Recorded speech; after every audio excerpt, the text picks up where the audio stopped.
जुल्मी को जुल्मी कहने में, जुल्मी को जुल्मी कहने में जीव जहां पर डरती है, पौरुष होता छार वहीं, पौरुष होता छार वहीं, दमघोट जवानी मरती है, दमघोट जवानी मरती है। नमस्कार, केवी स्टूडियो में आप सबों का एक बार पुनः बहुत बहुत स्वागत है, हार्दिक अभिनंदन है। मैं गौरव कुमार पाठक, हमारे खास कार्यक्रम कहता बेगूसराय बढ़ता बेगूसराय की इस मुहिम में आज आपको एक ऐसे छात्र राजनेता से मिलाने जा रहे हैं जिन्होंने शारीरिक दिव्यांगता के बावजूद युवा शक्ति को आह्वान्वित किया, उनके हक और लड़ाई को उनके हक और लड़ाई को बुलंद किया और उनकी आवाज़ को बेगूसराय की आवाज़ बनाया। तो आइए मिलते हैं एआईएसएफ के पूर्व सचिव रूपक कुमार से। नमस्कार रूपक जी, केवी स्टूडियो में आपका बहुत बहुत स्वागत है। जी, आपको भी नमस्कार, बहुत बहुत धन्यवाद आपका, और ख़ास करके रोशन सर जी का, जो कि आज के इस भौतिकवादी युग में जहां एक तरफ लोग सत्ता का मुखगिरी करने पर तुले हुए हैं, मीडिया के लोग, जी जी, तो उस दौर में आज का जो वो दौर बन गया है, जो टीवी चैनलों में दिखाया जा रहा है, उस दौर में रोशन सर के द्वारा बेगूसराय की धरती पर इस तरह का एक आम कार्यकर्ता को भी उठाकर लाना और उनकी बातों को समाज के सामने, दुनिया के सामने लाना, ये बहुत बड़ी काम है और इससे हमारे समाज में बहुत बड़ा असर पड़ रहा है। इसके लिए रोशन सर को तहे दिल से बहुत बहुत धन्यवाद। आपका भी बहुत बहुत आभार सराहना पुनः स्टूडियो की ओर से आपका। रूपक जी, ऐसे तो आपको सभी जानते हैं कि आप शारीरिक दिव्यांगता के बावजूद भी आपने समाज को सहारा दिया है। क्रांति की जो मसाल आपने बेगूसराय में खास करके छात्रों के बीच, यहाँ के नौजवानों के बीच जो आपने फैलाई है, आज यही कारण है कि आज आपको देखकर हमारा छात्र, बहुत सारे जो हमारे युवा हैं, प्रेरित होते रहे हैं, उनको एक अंदर से एक ऊर्जा मिलता है। तो मैं चाहूँगा सर्वप्रथम आप अपने शब्दों में हमारे दर्शकों को अपने बारे में बताएं। मेरा नाम रूपक कुमार सिंह हुआ। मेरा घर जिनेदपुर गांव है, रजौड़ा के पास। मेरी पढ़ाई, प्राथमिक शिक्षा जो है वो जिनेदपुर के ही सरकारी स्कूल में हुई। माध्यमिक हम रजौड़ा हाई स्कूल से किए। रजौड़ा हाई स्कूल से निकलने के बाद हम कोऑपरेटिव कॉलेज में, जो अब SBSS कॉलेज नाम बदल के रख दिया गया है, आइए में वहाँ अपना नामांकन दर्ज करवाए। एक NSS होता है, राष्ट्रीय सेवा योजना, जी जी, उसके कार्यक्रम पदाधिकारी उस समय हुआ करते थे डॉक्टर विजय सिंह जी जी। तो हम NSS से जुड़े, वहाँ पर जाके NSS से जुड़े और शुरू से ही पाँचवीं क्लास से, चौथी और पाँचवीं क्लास से ही स्वतंत्रता दिवस, गणतंत्र दिवस, 2 अक्टूबर, इन अवसरों पर बड़े उत्साहित होकर हम लोग भाग लिया करते थे। उस समय तो स्कूलों में कुछ उस तरह का फंड नहीं हुआ करता था, आपस में जन सहयोग से हम जितने सहपाठी थे, 10, 5, 20, 50, ये सब सहयोग के साथ करके और इस तरह के कार्यक्रम का हम लोग आयोजन स्कूलों में भी किया करते थे। और भाषण देने का अंदर से काफ़ी ये रहता था कि अच्छा से अच्छा भाषण दे, बातों को रखें।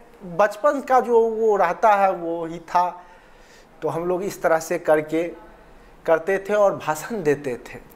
तो वही आदत जो बना हुआ था, जब हम NSS में आए तो काफ़ी बढ़ चढ़ कर हमने वॉलंटियर का काम किया।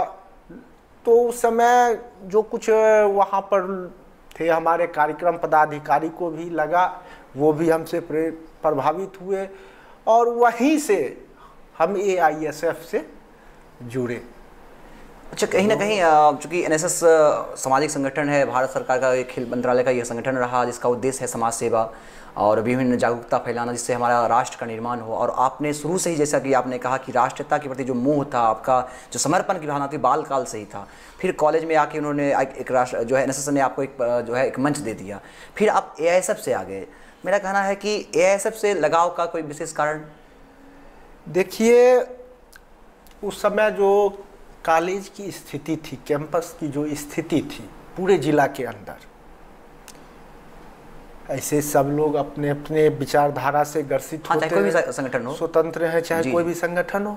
हमको लगा कि कहीं एआईएसएफ का जो उस समय आंदोलन करने का तरीका जो था, जो सवाल उठाते थे और सवाल पर लगातार जो संघर्ष करते थे, तो कहीं ना कहीं वो हमको प्रभावित कर गया। अच्छा, मैं ये जानना चाहता हूँ, चूँकि आपको देखकर आज जो भी दर्शक आपको यहाँ देख रहे होंगे, चूँकि मैं जब कॉलेज आया था, रूपक जी भले ही मैं आज आपके साथ इस एंकर के पोस्ट पे मैं यहाँ बैठा हूँ, लेकिन जब मैं कॉलेज आया था तो भी मैंने कॉलेज में मैं आपसे मिला था, काफ़ी प्रभावित हुआ था मैं आपको देखकर, क्योंकि मैं भी एनएसएस वॉलंटियर रहा हूँ। बाद के दिनों में मैंने एनएसएस का आरडी कैंप अटेंड किया, आपने बहुत काफ़ी मोटिवेट भी किया था कॉलेज के दौरान मुझे। मैं सच में बहुत प्रेरित हुआ था, और आज जो भी युवा, खास करके बेगूसराय के जो भी दर्शक आपको देख रहे होंगे, जरूर प्रेरित हो रहे होंगे कि शारीरिक दिव्यांगता के बावजूद जो आपकी कमजोरी थी उसको आपने अपनी ताकत बनाई।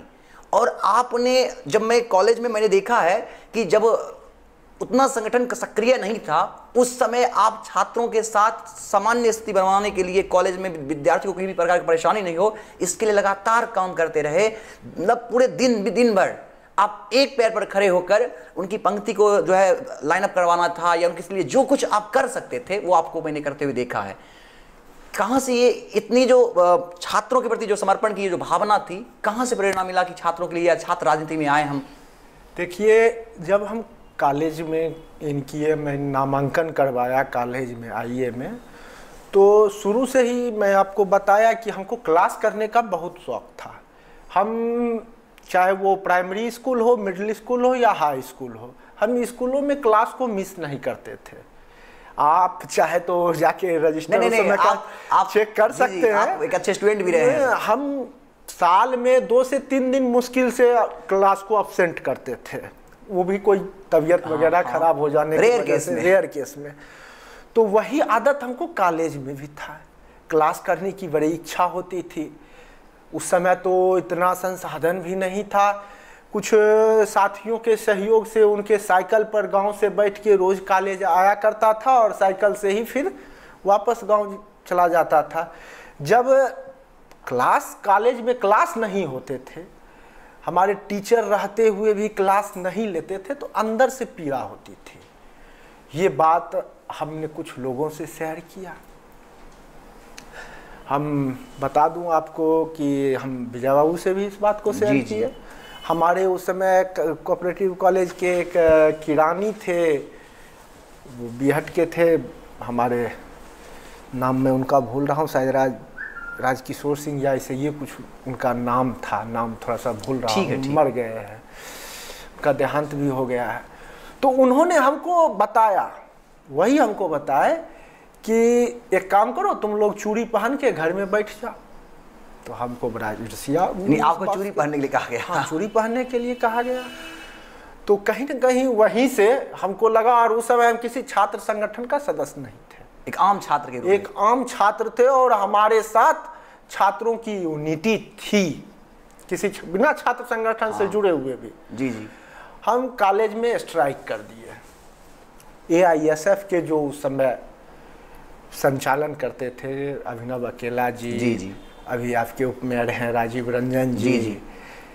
तो ये लोग को जानकारी मिली, और ये लोग मेरे सहायता में वहाँ पर आए, और उसका असर ये हुआ कि हमको टीचर ने खोजने की जरूरत पड़ती थी, बल्कि टीचर रजिस्टर लेके कैंपस में छात्र को ढूंढ रहे थे कल होके कि कौन आप किस क्लास के छात्र हैं, चलिए आपका ये क्लास है, आपका ये विषय है, हम आपको पढ़ाएंगे। तो उस दिन बहुत खुशी हुई, और लगा हमको, उसी समय लगा कि कहीं ना कहीं छात्रों की आवाज़ उठाने के लिए हमको किसी न किसी प्लेटफॉर्म से जुड़ना होगा, तब जाके मेरी आवाज़ को मजबूती मिलेगी। बिल्कुल। तो हम एआईएसएफ को चूज किए। वो हमारा देश का पहला छात्र संगठन था जिसका स्वतंत्रता आंदोलन से उसका इतिहास जुड़ा हुआ है। अभी हाल ही में चूंकि आप एआईएसएफ के संगठन से जुड़े हुए हैं, आप उससे मतलब लंबा अनुभव है उस संगठन का आपको, हाल ही में आपके पार्टी का आपके संगठन का जो है स्थापना दिवस मनाया गया, और तो जो स्थापना दिवस मनाया गया, तो आपके संगठन ने किस संकल्प के साथ आगे भविष्य के लिए उनकी क्या तैयारी है, इस तरह से क्या परिकल्पना? ये अपने हाल में ही जो संगठन का स्थापना दिवस हुआ वो 85वां स्थापना दिवस था। तो अपने 85 साल के इतिहास को लेके स्थापना दिवस में आए हैं और कुछ संकल्प भी हमारे हैं। जैसे हम बराबर हमारी लड़ाई अभी भी जारी है समान स्कूल प्रणाली के लिए। एक भारत एक स्कूल प्रणाली, एक स्कूल प्रणाली, चाहे वो मंत्री का बेटा हो, बिल्कुल बिल्कुल, या एक फिर चपरासी का संतान कोई हो, एक आम मजदूर का संतान हो, दोनों को एक समान शिक्षा मिलनी चाहिए। बिल्कुल। जो वर्तमान दौर में अभी हमारे देश में इस तरह की शिक्षा नहीं है, इसी पर हमारा लड़ाई चल रहा है और सरकार से अभी भी हम इसके खिलाफ आर पार। अच्छा रूपक जी, आपने कहा कि एक भारत एक विद्यालय प्रणाली, आपको नहीं लगता कि बहुत सारी बाधाएं रुकावटें इसमें हैं और इन रुकावटों से हमारा जो भारत है जूझ रहा है?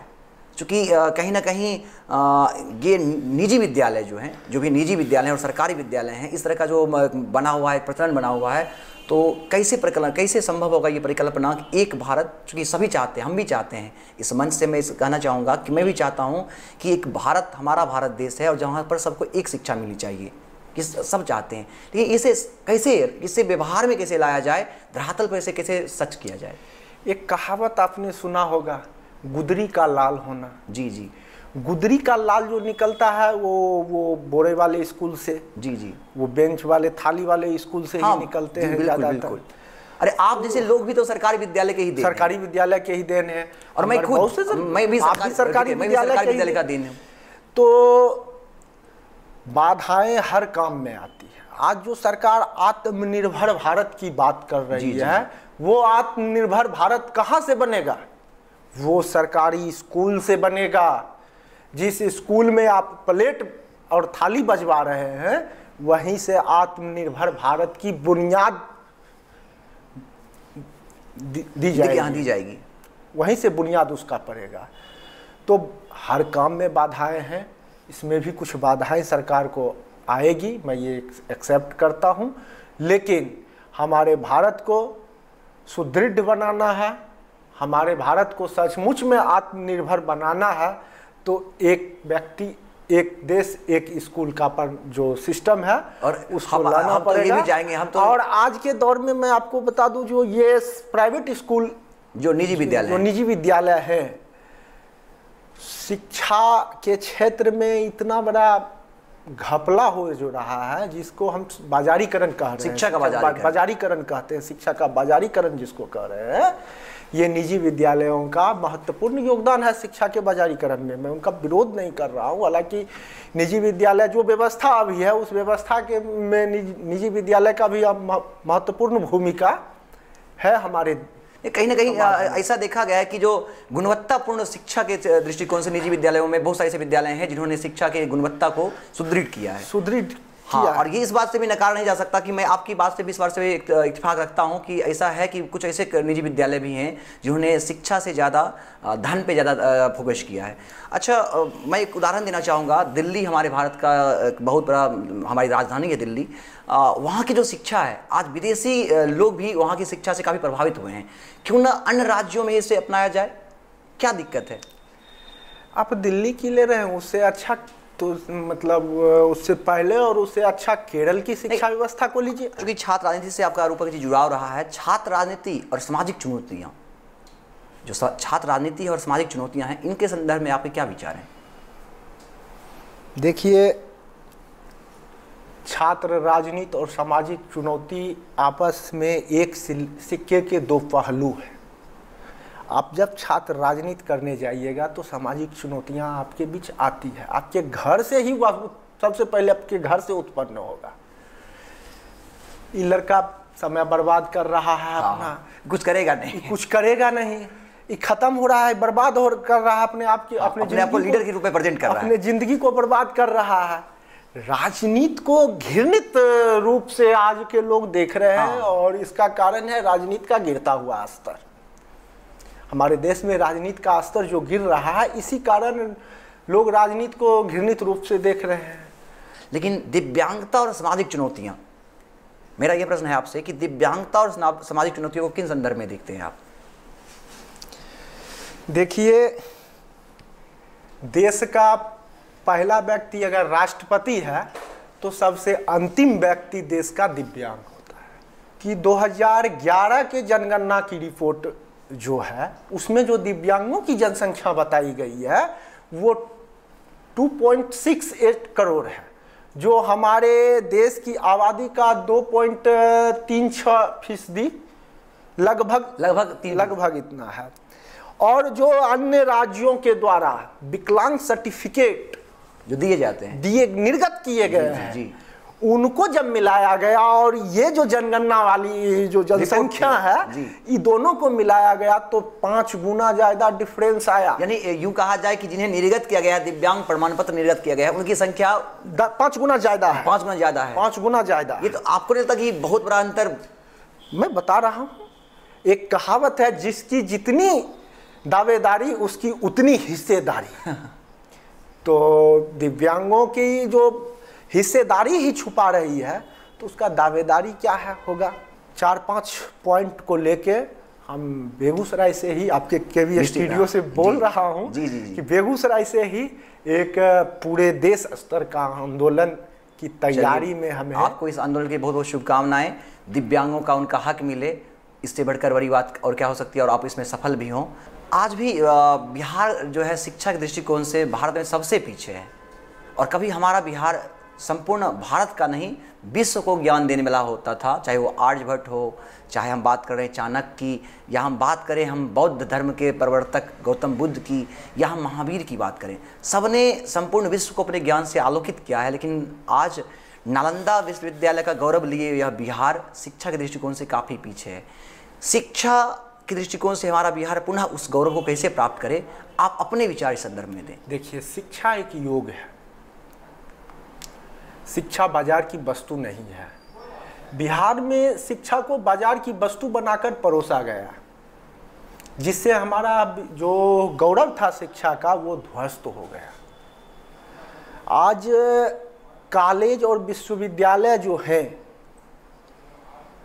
जहाँ बाहर से लोग पढ़ने के लिए आते थे, चाहे वो नालंदा हो या तक्षशिला विश्वविद्यालय हो या पटना विश्वविद्यालय हो, जो आप बात कर रहे हैं, वहाँ पर जो बाजार की वस्तु उसको बना दिया गया है। उसके बाद आलम ये हो गया है कि आप भी जानते हैं इस बात को कि कॉलेज, हमारा कॉलेज और विश्वविद्यालय नामांकन और परीक्षा फॉर्म भरने का सिर्फ अड्डा बन के रह गया है। वहाँ पर पढ़ाई नहीं होती है। माफ करेंगे गुरुदेव लोग जो सुन रहे हैं मेरी बातों को, ऐसा भी जो सुन रहे हैं मेरी बातों को, आज हमारे कॉलेज में ऐसे प्रोफेसर हैं जिनको 10 लाइन लिखने के लिए कह दीजिएगा तो उनका हाथ थरथराने लगेगा। कारण ये है कि वो जो पढ़ने और पढ़ाने वाली संस्कृति थी वो विलुप्त हो गई है, जो जिससे उनका भी अभ्यास बना हुआ। जब वो क्लास लेंगे तो वो खुद पढ़ेंगे, तब तो क्लास लेंगे। नहीं, ये एक जो आपने कहा, मैं इस बात से बिल्कुल इत्तेफाक रखता हूँ कि जो कॉलेज में जो अध्ययन का जो प्रचलन था आज वो खत्म हो गया है, या उसका लगाव कम हो गया। बच्चे जो हैं निजी संस्थानों के प्रति ज़्यादा आकर्षित हो गए हैं और ट्यूशन कोचिंग के माध्यम से अपनी शिक्षा ग्रहण कर रहे हैं। नामांकन जोड़ लेते हैं, परीक्षा के फॉर्म के समय वो जोड़ आते हैं।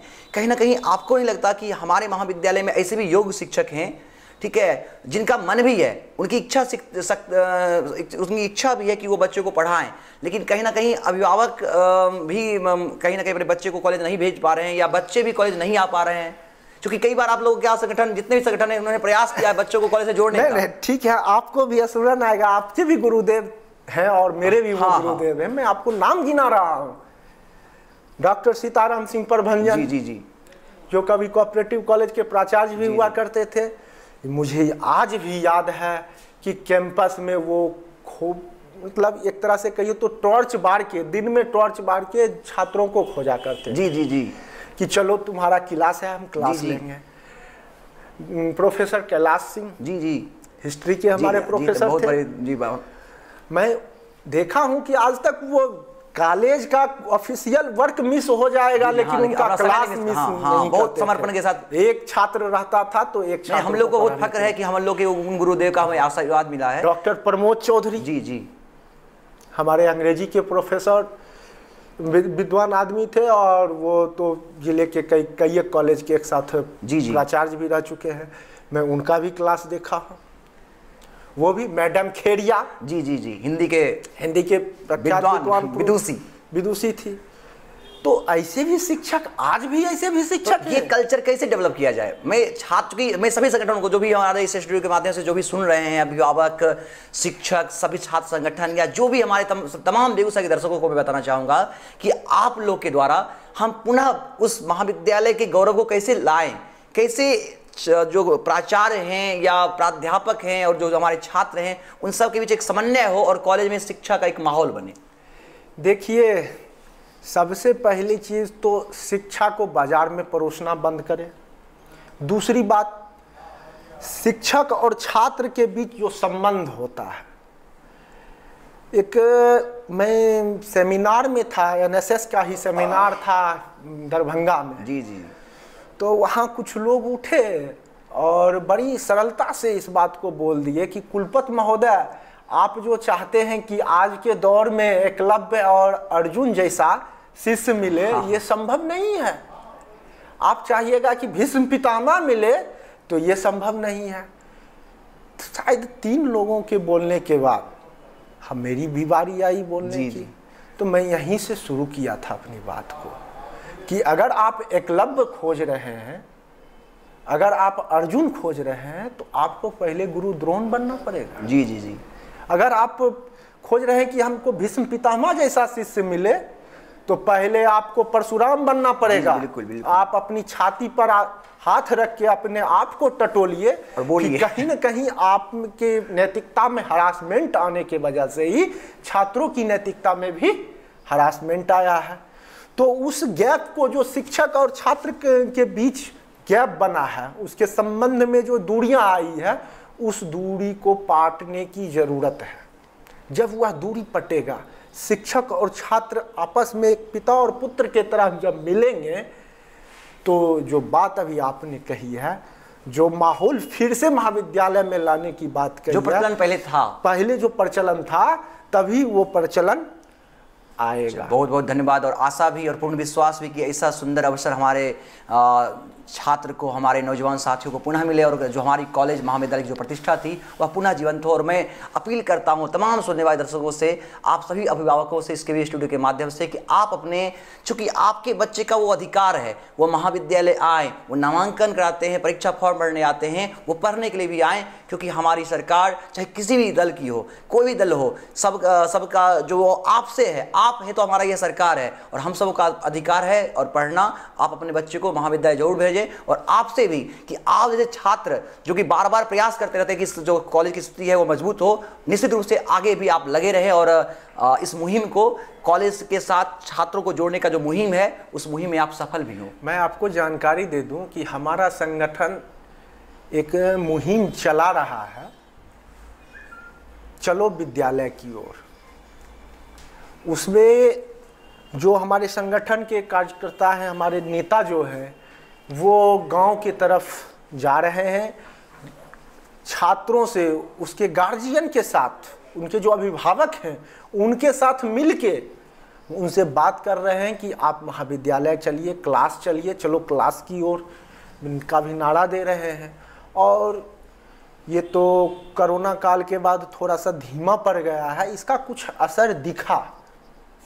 मैं तो अपील किया था उस समय अपने संगठन के नेताओं से कि आप जो जिस क्लास के छात्र हैं, आप खुद पहले क्लास करना शुरू कीजिए, उसके बाद लोगों को प्रेरित कीजिए कि आप भी क्लास की तरफ चलो। चलिए, आप मैं आपको इसके भी स्टूडियो से आशा दिलाता हूं कि ऑल इंडिया स्टूडेंट्स फेडरेशन इस मुहिम को चला रहा है, और आशा करता हूं कि इसमें वह सफल हो और वो परंपरा फिर से महाविद्यालय में जागृत हो। रूपक जी, बहुत अरसे से इस एक मांग उठती रही है बेगूसराय में दिनकर के नाम पर एक विश्वविद्यालय हो। आप भी बेगूसराय के हैं, हम भी बेगूसराय के हैं, और जो तमाम लोग सुन रहे हैं, हम सब की चाहत है, अरसे से ये चाहत है, हम सभी चाहते हैं कि राष्ट्रकवि दिनकर के नाम पर हमारे बेगूसराय का गौरव एक विश्वविद्यालय हो। जीडी कॉलेज महाविद्यालय में हजारों हजार की संख्या में, मतलब कई संपूर्ण जिले से, सुदूर क्षेत्र से लेकर बाजार तक के छात्र पढ़ने के लिए आते हैं, अध्ययनरत हैं। तो आपको नहीं लगता कि यह जो हमारा सपना है एक साकार रूप में, एक मूर्त रूप में आए? देखिए, 2005 से, आज से नहीं, 2005 से मेरे आंदोलनों का यह एक मांग हुआ करता है कि बेगूसराय में रामधारी सिंह दिनकर के नाम पे एक विश्वविद्यालय स्थापित हो। और हमको लगता है कि सिर्फ मेरा संगठन ही नहीं, कमोबेश सभी संगठन, हम सबों की चाहते हैं, सभी संगठनों के द्वारा यह मांग उठाया जा रहा है। और कई एक बुद्धिजीवी संगठन भी इस मांग को उठा रहे हैं। लेकिन हमारे यहाँ के जो निवर्तमान सांसद थे और जो वर्तमान सांसद हैं, कहीं ना कहीं सांसद और विधायकों की ये मंशा, जो सीधा हम कहें कि सदन डील करते हैं, चाहे वो लोकसभा हो या विधानसभा हो, उनकी ये मंशा नहीं है कि बेगूसराय में दिनकर के नाम पे विश्वविद्यालय हो। वहाँ आवाज़ नहीं उठाया जा रहा है। एक आध बार स्वर्गीय भोला बाबू सदन में यह आवाज़ उठाए थे, तो सड़क पर हम लोग आवाज उठा, जो हमारे सांसद हैं, हमारे जो विधायक, उनके केंद्र, जो उनका सड़क पर जब हम आवाज उठा रहे हैं तो सदन में आपको भी बोलना पड़ेगा, और ये कमी है। दूसरी बात, एक टेक्निकल फेर में फंसा दिया गया है बेगूसराय को। आप जानिए कि बिहार सरकार एक बिल पास किया है कि जो परमंडल का क्षेत्र है वहाँ पर उसके मुख्यालय में विश्वविद्यालय खोला जाएगा। तो इसी बिल के आधार पर आपके यहाँ मुंगेर में विश्वविद्यालय खुल रहा है।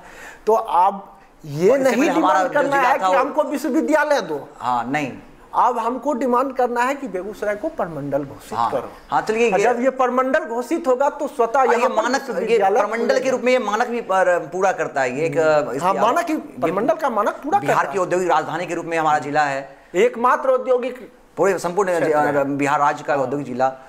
बहुत खुशी है और हमें हमेशा लगता है सबको की मनोकामना पूर्ण हो और सच में बहुत जल्द ही हमारे सामने हमारा विश्वविद्यालय हो। युवा, चूँकि भारत एक युवा देश है, संपूर्ण विश्व में सबसे अधिक आबादी हमारे युवाओं की भारत में है, और आप भी एक युवा हैं, मैं भी एक युवा हूँ। तो जो युवा आपको यहाँ से सुन पा रहे हैं, उन्हें आप अपने शब्दों से, चूँकि आप संपूर्ण युवा के लिए एक मिसाल हैं, तो उन्हें आप अपने शब्दों से क्या एक शुभकामना देना चाहेंगे, क्या उन्हें सुझाव देना चाहेंगे ताकि वो आगे बढ़ें और समाज और राष्ट्र के निर्माण में आगे आएँ? हम अपने जीवन में एक घटित घटना से, एक आंदोलन की बात को रखते हुए उनसे कुछ कहना चाहेंगे। हम कहना चाहेंगे, आप याद कीजिए वह 2014 का वर्ष, 2014 का लोकसभा का चुनाव था और आदर्श आचार संहिता लगा हुआ था बेगूसराय में। उसी दरमियान हेमरा का पीयूष, एक भगवानपुर का, एक लोहिया नगर से तीन मासूम छात्रों का अपहरण होता है। जी। और फिरौती रकम भी ले लिया जाता है और उसकी हत्या करके उसका लाश भी फेंक दिया जाता है। लोग सड़क पर आने से कतरा रहे थे।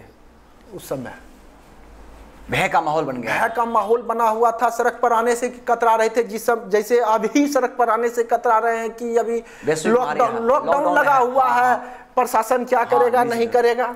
वही था, आदर्श आचार संहिता लगा हुआ है, आंदोलन में जाओगे पकड़ लेगा, पीटेगा।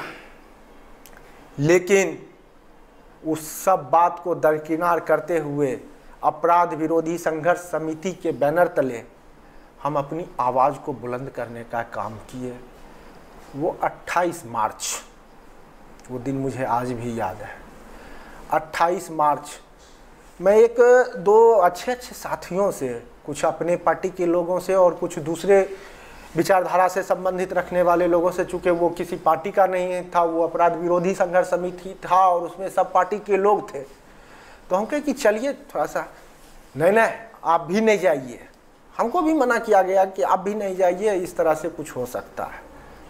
जो होगा सो होगा। आंदोलन जब तय हुआ है, आवाज़ उठानी है, तो हम आवाज़ उठाने के लिए जाएंगे। और उस 2014 में जब आवाज़ उठाई गई, जब बेगूसराय बंद का कॉल दिया गया और शांतिपूर्ण तरीके से बंदी में हम लोग जा रहे थे, तो गिरफ्तारी होती है और एक हत्यारा, एक क्रिमिनल के तरह थाना में बंद करके आंदोलनकारियों के साथ ट्रीट किया जाता है। 200 लाठियां मार हमको लगा है, थाना में बंद करके दिया, जबकि हम राजनीतिक कैदी थे। आप जब हमको अरेस्ट कर लिए तो आपको हमको मारना नहीं चाहिए। तो हम यही कहना चाहते हैं कि अपने जज्बा को, अपने हौसला को कभी गिरने नहीं दीजिए। आप हो सकता है कि कुछ सफलता आपके हाथ लगी है तो कुछ आपको असफलता भी हाथ में लगेगी। उस असफलता से आपको घबराना नहीं चाहिए। उनके लिए मैं बस 2 शब्द कहना चाहूँगा। जी जी, हमको याद आ रहा है, बुझी हुई समा फिर से जल सकती है, बुझी हुई समा फिर से जल सकती है, कश्ती तूफानों में सफ़र कर सकती है। तहदिले दोस्त हिम्मत ना हार, मायूस ना हो, वक्त किसी वक्त बदल सकती है। जी, वक्त किसी वक्त बदल सकती है, निश्चित रूप से। अच्छा, केबी स्टूडियो चूँकि चलते चलते हम जो ये मंच संपूर्ण जिला में एक आप जैसे युवाओं को खास करके, या जो भी ऐसे हैं जो हमारे ज़िला के स्टार हैं, जिन्होंने किसी न किसी क्षेत्र में ज़िला के लिए, ज़िला का सम्मान बढ़ाया है, समाज के निर्माण में उनका योगदान है, या हमारे ज़िले की विकास में अपना वो बढ़ चढ़ कर हिस्सा ले रहे हैं, उनकी आवाज़ को और बेगूसराय की आवाज़ बनाने के लिए जो डॉक्टर रोशन सर के तत्वाधान में एक केबी स्टूडियो चलाया जा रहा है, जहाँ से आप हमारे साथ साक्षात्कार कर रहे हैं, क्या कहना चाहेंगे इस संदर्भ में? देखिए, मैंने शुरू में भी कहा और फिर आपको बता रहा हूँ कि इस भौतिकवादी युग में जिस तरह के कार्यक्रम को डॉक्टर रोशन सर चला रहे हैं, यह भी एक तरह का आंदोलन है। युवाओं को प्रेरित करना और उनके अंदर जो उनकी इच्छा शक्ति है उसको जागृत करना, ये अपने आप में एक बहुत बड़ी बात है।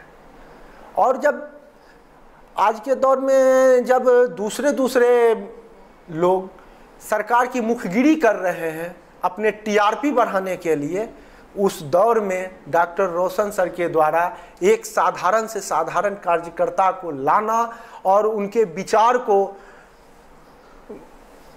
एक मंच देना, उसको जागृत करना, ये अपने आप में एक बहुत बड़ी बात है। और इससे हमारे ज़िले के अंदर जो इच्छावान, गुणवान लोग हैं, जिनको जो दबे हुए हैं किसी कारण बस दब गए हैं, उनकी आवाज़ को ऊपर उठाकर उनको फिर से हौसला देना, उनको उत्साहित करना, ये ज़िले के लिए बहुत ही अच्छी बात है। और आने वाले दिन में यह इस ज़िले से प्रखर आवाज़, मुखर आवाज़ संपूर्ण राष्ट्र में फैलेगा, यही आशा करता हूँ। चलिए, बहुत बहुत धन्यवाद रूपक जी आपका कि आपने अपने व्यस्तम समय से समय निकालकर हमारे इस मुहिम कहता बेगूसराय बढ़ता बेगूसराय को मजबूत किया। हाँ, संपूर्ण केबी स्टूडियो की ओर से आपको बहुत बहुत आभार। हमारे तरफ से भी आपको बहुत बहुत धन्यवाद। हम अपने संगठन के तरफ से आपको, डॉक्टर रोशन सर को और इस केबी स्टूडियो के जितने भी सदस्य हैं, उन तमाम सदस्यों का आभार व्यक्त करता हूं कि आपने जो काम किया है, इसकी क्या कहते हैं, प्रशंसा करने के लिए मेरे पास शब्द नहीं। चलिए, आपको पुनः एक बार बहुत बहुत आभार और उज्जवल भविष्य की बहुत ढेर सारी शुभकामनाएं भी। मैं बेगूसराय जिला के तमाम छात्र और नौजवानों से यह अपील करता हूं कि केबी स्टूडियो का जो मुहिम है कहता बेगूसराय बढ़ता बेगूसराय, उसका एक यूट्यूब चैनल है स्टार्स बेगूसराय। आप उसको सब्सक्राइब करें, लाइक करें, शेयर करें, ताकि आपकी आवाज़ को एक अच्छा बुलंदी मिले, आपकी आवाज़ मुखर हो। इसी आशा के साथ एक बार पुनः आप तमाम छात्र नौजवानों से यह अपील करता हूं कि आप इस चैनल को लाइक करें, शेयर करें और सब्सक्राइब जरूर करें।